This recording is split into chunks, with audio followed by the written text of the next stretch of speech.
I feel like we needed that. It was a sad day for basketball fans in Dallas, for sure, but also for us here in Los Angeles. As I'm sure you know, last night, the Matt Damon Celtics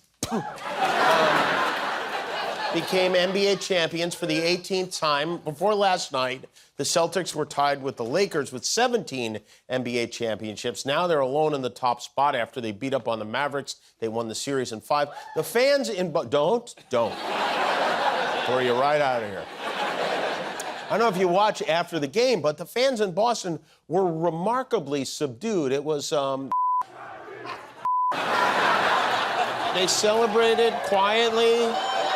No big fuss, no shenanigans, just warm congratulations to all and their hometown heroes.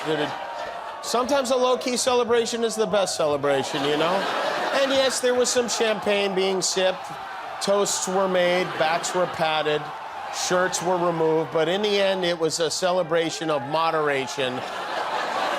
Except for that guy. That guy's dead, but other than that, but he died with a smile on his face, and that's... it was 92 degrees in Boston today. It's very hot for the middle of June. Around 150 million Americans are expected to experience temperatures above 90 degrees this week, thanks to what they call a heat dome. I always thought the heat dome was that weird helmet thing my grandma sat under at the hair salon. It'll be so hot in Maine this week, the lobsters will be getting in pots just to cool down. It's so hot in New York this week, the rats are wearing crop tops. It's so hot in South Dakota, Kristi Noem's dogs are shooting themselves. Oh, one more. It's so hot at Mar-a-Lago, Donald Trump asked Melania to be even colder to him.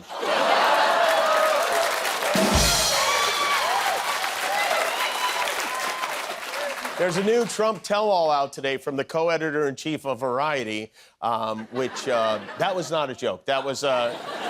It's called Apprentice in Wonderland. It details how the Mad Red Hatter behaved behind the scenes on his reality show. There's some juicy McNuggets in this. The book says Trump told the head of NBC, Ben Silverman, that he was glad a Jew is running the network again. I guess that was a compliment. He acted like a child on set. If they weren't ready to shoot his scenes when he showed up, he'd storm off and wouldn't come back for hours. And maybe the most interesting detail, Trump had an obsessive crush on Deborah Messing from Will and Grace. There they aren't together. It's, she was not interested. It was more of a won't and Grace than a will, but Trump, in the book, claimed Messing came up to him at an event and said, "Sir," I'm sure she was calling him sir. She said, "Sir, I love you. Thank God for you. You're saving the network and you're saving my show," which means she probably said, "Hi, I'm Deborah." And the reason we know this is because Trump himself was interviewed for the book. Can you imagine? He loves talking about himself so much, he made time to do an interview for a book about The Apprentice. I feel like you could get him to host The Apprentice right now if you pitched him a reality show where he picks his running mate, Apprentice style. For the right amount of money, he would 100% do it. The other Trump-heavy book release of the day is a new memoir from Dr. Fauci, which is already #1 on Amazon's list of books about communicable disease. It's a good chunk of the book is focused on the pandemic and Fauci's relationship with Trump. The chapter is called He Loves Me Not. According to Dr. Fauci, Trump would go back and forth between praising him and attacking him. At one point, he screamed at Dr. Fauci. He told him he cost the U.S. economy $1 trillion effing, and then immediately offered him a job running one of his companies, which is losing money is their specialty. You know, this is an excerpt from the audio book that gives you some, I think, fun insight into Fauci's relationship with our former president. One morning, I come into my office, and there are about 30 messages saying, "Get to the White House." So I go over, and the president's excitable, talking a mile a minute. He's showing me printed out photos. I couldn't make him out. I said, "What am I looking at here?" He says, "Buttholes." He says he's been up all night doing research. He's all jazzed up about it. He says, "What if we focused sunlight up the ass?" I said, "Have you been to sleep yet?" He says, "No. What if we had everybody swallow a light bulb?" So I take a deep breath and try to explain that we're talking about a respiratory disease and the digestive system doesn't factor in. And just then, Eric bursts in. He's bawling his eyes out, screaming, "Daddy, I got sunburn on my tushy." I look over. This kid's got no pants on. His backside looks like a steamed lobster, and I thought, this is gonna be a long pandemic. All true. We did not alter one word. That is exactly how it appears. Trump's in Wisconsin tonight at a rally. He was at his golf club in New Jersey over the weekend. You can see here he is signing a truck that was parked in his lot. He put his signature right on the door there. That's a good one. Hey, get the away from my truck. Oh, well, he's a tagger, too, on top of everything else. The first debate between Trump and President Biden is scheduled to happen a week from Thursday on CNN, and the gang at Fox News is hard at work coming up with an excuse for if Biden does well at the debate. After spending the past 2 nights peddling a very misleading clip that claims to show Biden freezing up, Sean Hannity's now back to the if Trump loses the debate, it's because Biden's on drugs routine. The Joe Biden that we're talking about tonight, I don't think will be the Joe Biden we're going to see on debate night. I think the Joe Biden we see on debate night is going to be the guy that we saw at the State of the Union. He's going to be all hyped up, hyper caffeinated, whatever it is. It's interesting that 70% of the country does like the idea of drug testing. I like the idea. They do it to athletes. They do it to horses in horse racing. Why not do it to presidential candidates? I like the idea. I like it, too. I think it makes perfect sense. Let's do it. Let's test the president for caffeine. Let's test Trump for Adderall and Cialis. Let's see how the tests come out. I mean, who in the world, honestly, who in the world is buying this idea that there's some magic debate pill you can take that makes you...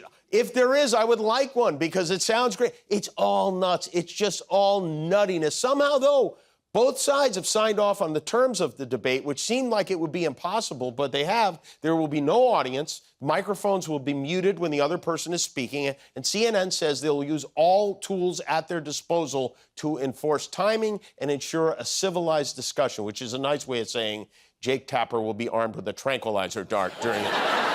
Podium positions, even where they're standing, will be determined by a coin flip, which is also how Trump determines his position on abortion that day. Neither candidate will be allowed to bring notes. They'll be given a pen, a pad of paper, and a bottle of water. Trump has apparently agreed to these rules, which is something to keep in mind 10 days from now when he claims the whole thing was rigged against him, okay? Meanwhile, the prodigal son, Don Jr., is in desperate need of some artificial intelligence right now. He had an online tirade attacking ChatGPT, and instead, he went on a tirade attacking something he made up called ChatGTP. We asked the latest version of ChatGTP for a list of people that died at the age of 62. ChatGTP has made some serious false accusation against people. What's going on here? Now, mind you guys, Apple, rather than create their own AI, they want to integrate ChatGTP throughout all of their new phones. When did he start talking like this? When did that... He sounds like 5 angry Muppets at once. It's like one runs the spectrum from Kermit all the way to Scooter. When are we gonna say enough is enough to Joe Biden? Meanwhile, Daddy's... Thank you, everybody. You'll see that in my new special. Rudy Giuliani is still alive. He's somewhat... conscious and defending his friend Donald Trump against the idea that he's losing it mentally. They say, Trump is becoming old and senile, and now Trump doesn't want to imitate him anymore. I don't care. You could say I'm old and senile, because I'm not. I am old, but I'm not senile. It sounds like somebody's in denial about being senile.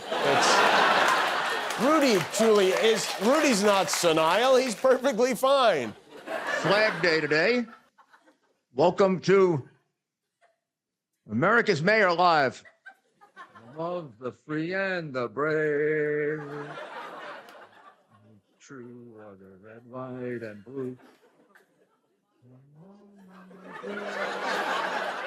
True acquaintance be forgot on the grand old flag. Rudy, you're on the radio. Get that man on The Masked Singer again. In the Senate today, we heard testimony from the CEO of Boeing, a guy named Dave Calhoun, who was grilled about his company's recent mishaps, like the ones where pieces of their planes come off in the air.